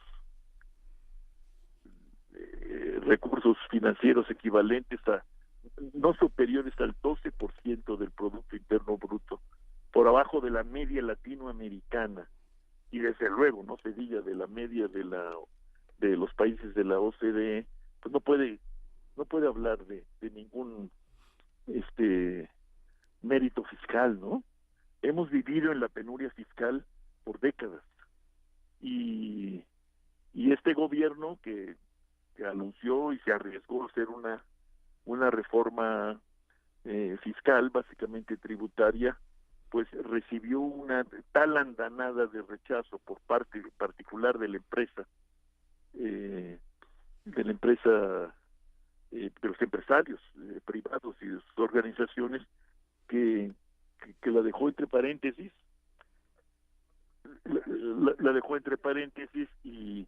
y se comprometió a no volver a tocar los impuestos en lo que va de su gobierno, y así lo ha hecho, ¿no? Por cierto, con todo y sus limitaciones, esa reforma rindió frutos, porque comenzó a rendir frutos cuando se cayó el precio del petróleo, y gracias a eso no entramos en una crisis fiscal devastadora que pusiera en jaque pues los compromisos que tiene el Estado mexicano con sus habitantes en materia de protección social, salud, educación, etcétera. Pero es del todo insuficiente, ¿no? Y por otro lado, pues sigue siendo una estructura tributaria muy injusta, ¿no? Claro. Por un lado, como decía, ¿quién es José Antonio? Perdón, es que perdí el nombre de tu compañero. Miguel Ángel. Por un lado, sí, la base tributaria o fiscal mexicana es muy pequeña, aunque también se exagera, porque se dice que la gran cantidad de gente informal y eso no paga impuestos. No, todos pagamos impuestos, ¿no? Todos pagamos IVA. Pero en fin, es cierto, impuesto a la renta en particular, pues se hace con el trabajo formal, ¿no? Pero si examinamos los tramos fiscales así llamados, pues vamos a encontrarnos con que tú, Juana Inés, José Antonio, yo y demás trabajadores asalariados, pero relativamente bien pagados, muy pronto estamos pagando la misma tasa que los millonarios mexicanos, ¿no? Está mal hecha la estructura fiscal. Y por otro lado, por más que se quejen, también comparativamente hablando, pues los altos ingresos pagan poco, ¿no? En comparación con lo que deberían de pagar, porque eso es lo que necesita la sociedad mexicana, ¿no? Es una estructura fiscal insuficiente, ineficiente e injusta, ¿no? Que tendría que revisarse. Ese debería ser la contraparte, digamos, el otro tema fundamental de la discusión de política económica en estos meses. Por un lado el empleo, por otro lado el tema fiscal, ¿no? Eso porque es tiene un fisco fuerte y eficiente, el país se va a mantener pues un poco con capeando temporales, ¿no? Pero no con posibilidades de salir y encontrar otro curso para su desenvolvimiento. Y en ese sentido, sin mencionar el tema de corrupción, que también tiene una fuerte incidencia en nuestro problema económico, pero ¿qué pasa? ¿Qué pedir? ¿En qué fijarse en una plataforma económica de un candidato a la presidencia? ¿Qué dice del empleo? ¿Cómo lo digamos, para empezar, si piensa o no que el tema es pertinente, ¿no? Y si no es pertinente, según él, pues que nos explique por qué. Pero si está de acuerdo conmigo, digamos, en que el empleo es crucial y el empleo no está bien en México, entonces que nos diga cómo él estaría buscando mejorarlo, aumentar el empleo y crear cada vez más, como dice la ONU, empleo decente o digno, ¿no? Y lo otro es, bueno,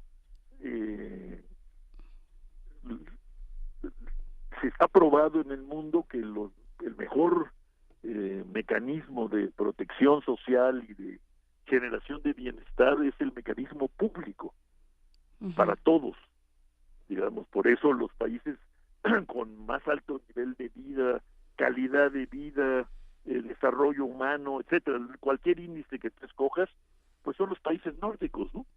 Donde se da prácticamente una protección universal, ¿no? Seguro social universal, salud universal, educación pública universal, etcétera. Bueno, debíamos ir hacia allá, pero para ir hacia allá necesitamos un fisco potente, ¿no? Potable, incluso me atrevería a decir presentable, porque el fisco mexicano es impresentable, ¿no? Y entonces habría que pensar y discutir en una reforma fiscal. Pero claro, todo esto, fíjate, que queda englobado en una pregunta anterior, ¿no? ¿Qué piensa el señor o la señora candidatos de la cuestión social mexicana en el siglo XXI, todavía dominada por esta combinación de pobreza masiva y desigualdad aguda? ¿Le parece que así está bien, que así son o deben ser las cosas? ¿O le parece que sí es un problema, un desafío para pues un gobierno como él o ella quieren encabezar? Y otra vez la pregunta, ¿usted cree que es pertinente o no es pertinente el tema? Si usted cree que no es pertinente, explíquenos por qué. Si piensa con nosotros que es pertinente, pues entonces díganos qué piensa hacer para irlo resolviendo, ¿no? Para irlo enfrentando. Para mí esa sería la agenda. Sí, si piensan que no es pertinente, que nos comparta la sustancia que está consumiendo, porque claramente vive en otro mundo. Sí, bueno. Entonces, esa es la agenda a elaborar, y me parece que es el tipo de preguntas, luego mejor formuladas que como lo he hecho yo ahora, que deberíamos ir elaborando y formulando, ir diseminando en la opinión pública y convertir todo esto en una especie de reclamo y de proclama, ¿no? Yo creo que podemos proclamar que México tiene derecho a vivir mejor, y para vivir mejor eso quiere decir que los mexicanos en su conjunto viven mejor, número uno. Y número dos, no solo tiene derecho, tiene con qué. Tiene mucha riqueza acumulada, ya tiene muchas capacidades instaladas, aunque no sean suficientes y no estén funcionando todas bien, pero tenemos esta universidad, ¿no? Y como esta universidad ya ahora en México, a diferencia de hace 40 años, hay muchas otras universidades. Bueno, hay que crear más universidades, obviamente, o nuevos sistemas de educación media, superior y superior, que no tengan por qué replicar a por ejemplo, nuestra universidad, que al final de cuentas tiene una estructura, pues, de principios del siglo XX, ¿no? En fin, pero se puede mostrar, se puede ilustrar, ¿no? Que en este país a pesar de todo, hemos sembrado capacidades y potencialidades. Esas hay que hacerlas explícitas y buscar la manera de potenciarlas y vincularlas para tener un desempeño económico y social mejor, ¿no? No como el que hemos tenido en los últimos 30 años. Yo no sé por qué todavía hoy hay gente que insiste en que, bueno, somos casi, se llega a decir que somos ejemplares, ¿no? Pues no somos ejemplares, ¿no? Hemos sacrificado, perdido muchas oportunidades, sacrificado recursos y capacidades, y eso se puede medir, ¿no? Cuando otra vez examinamos el estado del empleo en México, ¿no? Digamos, si tomamos nota en serio de que la mayor parte de nuestros jóvenes llora. La economía fundamentalmente también es el tránsito de la ley. ¿Qué papel juegan en este sentido, en este concierto, los empresarios que frente a la reforma fiscal que hubo en Estados Unidos se pronunciaron con viejas demandas también en torno a prestaciones, a relaciones de pensiones, de estrategias que debe seguir el Estado para ayudarlos a seguir invirtiendo en México y no irse en las empresas más poderosas? Bueno, yo no sé a dónde se van a ir los empresarios mexicanos, eso también es el petate del muerto, ¿no? Ajá. No se van a ir, aquí viven muy bien, ganan mucho dinero. Y lo que habría que hacer aquí, y uno debería esperar de los empresarios, es que se comprometieran en una campaña como de la que estamos hablando ustedes dos y yo, una campaña de reivindicación de lo social y de centralización de los temas de empleo, pobreza, mala distribución, porque les conviene. En la medida en que abatamos la pobreza, aumentemos el salario, aumentará el mercado interno. Y ese mercado interno quiere decir consumo de sus bienes y servicios que ellos producen. Yo pienso que los empresarios tienen un papel muy importante que jugar en esta idea y en esta perspectiva de la que hemos estado hablando. Ojalá y se convencieran y concurrieran a un gran acuerdo nacional que no puede soslayar el tema social que nos ha ocupado esta mañana, ¿no? Yo creo que para ellos es muy importante eso de vivir segmentados, o los medianos, poderosos y grandes, rodeados de guaruras, pues no es una buena forma de vida, ¿no? Pues no debería de serlo. Te agradecemos muchísimo, Rolando Cordera, esta conversación y esperamos seguir conversando contigo a lo largo de estos meses. Para mí con mucho gusto, como siempre, Juana Inés, Juan Antonio, y muchas gracias y buen año. Gracias. También para ti, muchísimas gracias. Ok, hasta luego. Hasta luego. Vamos a escuchar música, vamos a escuchar de Cato, Ojos Cerrados.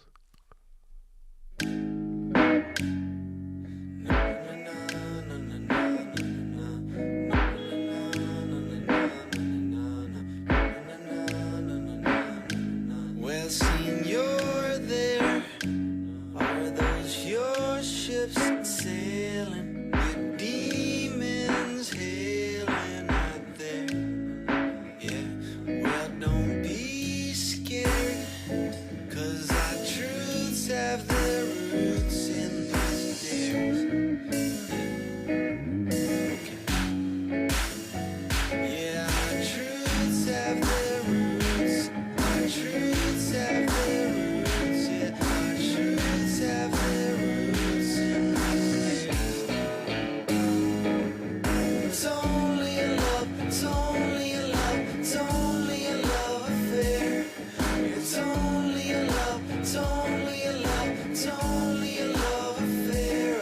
A lonely little love affair.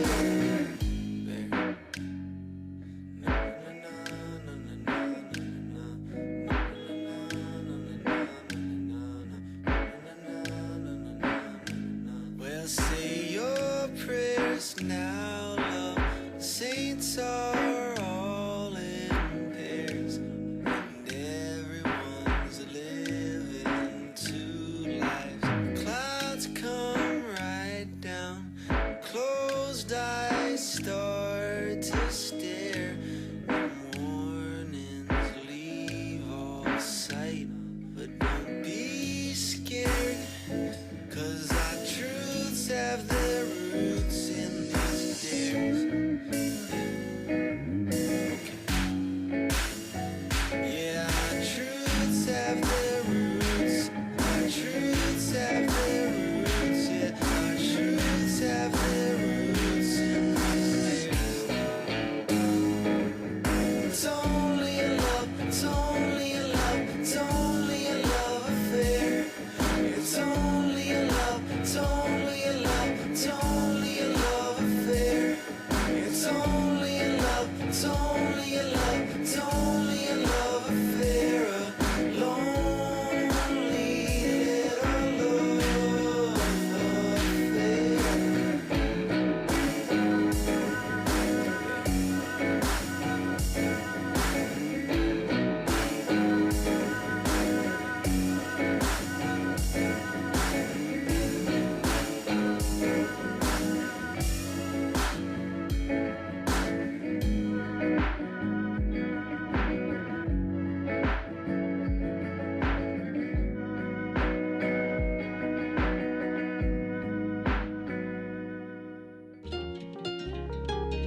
Primer movimiento.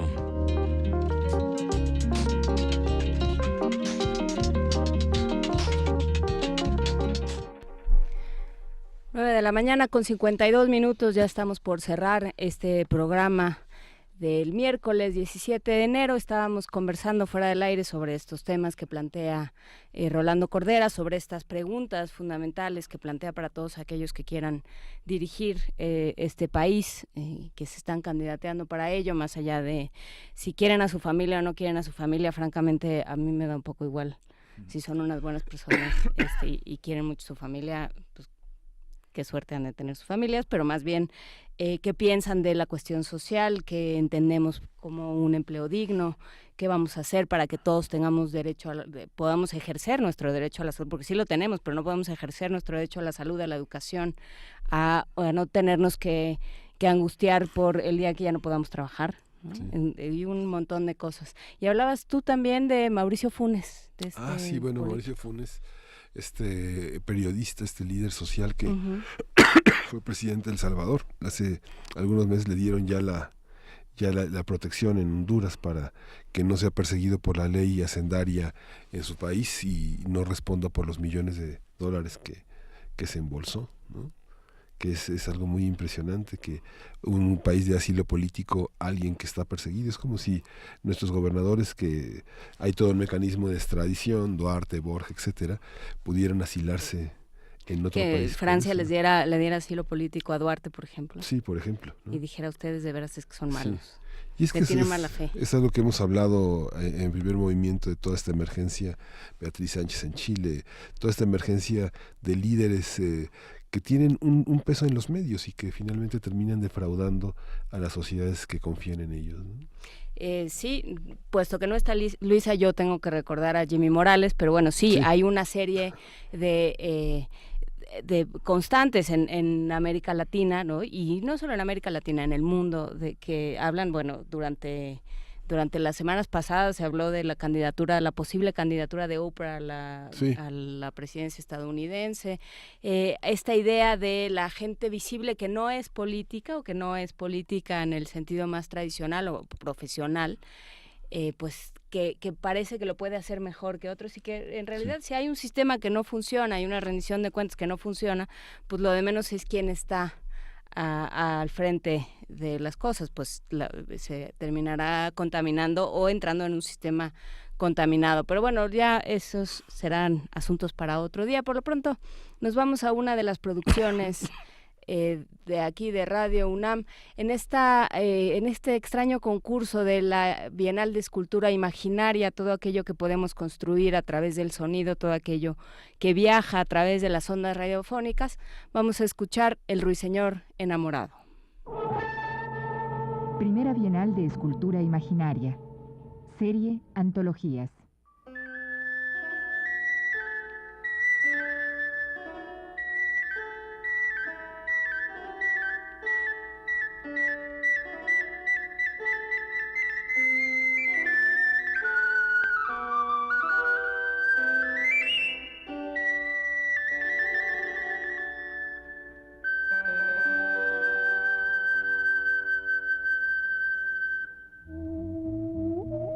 Obra El Ruiseñor Enamorado. Fragmento.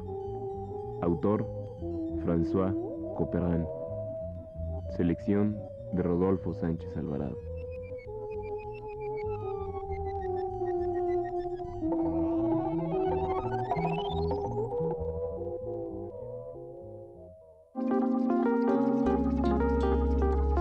Primer movimiento. Hacemos comunidad.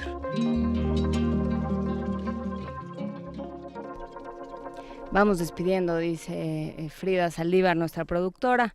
Pues sí, ya nos vamos de este programa. Mañana estará con nosotros ya de regreso Alberto Betancourt. Estará, esperamos, Luisa Iglesias. Vamos a hablar sobre las conversaciones sobre el final de la vida. ¿De qué tenemos que hablar con nuestros seres queridos, con nuestros familiares, con aquellos que dependen o de quienes dependemos económica, emocional, anímicamente?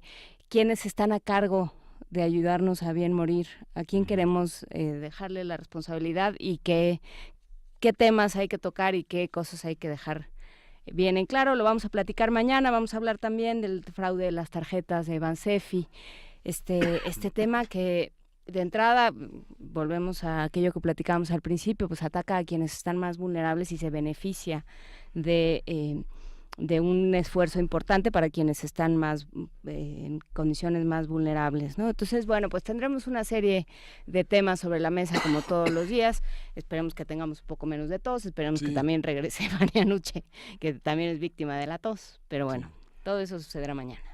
De Too Many Sus vamos a escuchar Warriors para despedirnos. Warriors y Too Many Sus. Vamos a escuchar. Esto fue Primer Movimiento. El mundo desde la universidad.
Radio UNAM presentó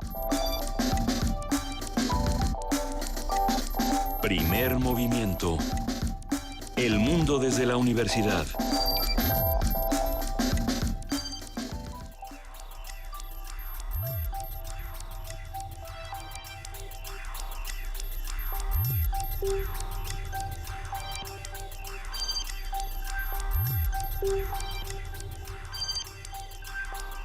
Thank you.